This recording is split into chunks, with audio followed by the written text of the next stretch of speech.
2022-ci ildəki kəskin enişdən sonra fond uzun müddətli konsolidasiya fazasından keçdi. Bazar tədricən neqativ gözləntiləri həzm etdi, Brexitdən sonra yeni reallığa uyğunlaşdı, pis xəbərlərə, kəskin satışlara reaksiya verməyi dayandırdı. Texniki nöqteyi nəzərdən dayanıqlı bünövrə formalaşıb. Minimumlar artıq yenilənmir.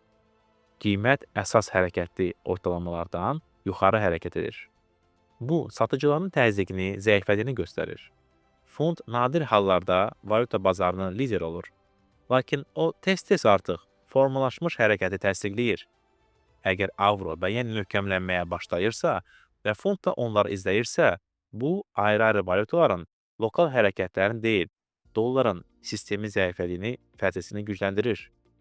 Böyük Britaniya problemlərə baxmayaraq, tədricən inflyasiyanı stabilləşdirir, pul kredit siyasətini normallaşdırır, maliyyə sistemini proqnozlaşdıra bilənliyi qaytarır.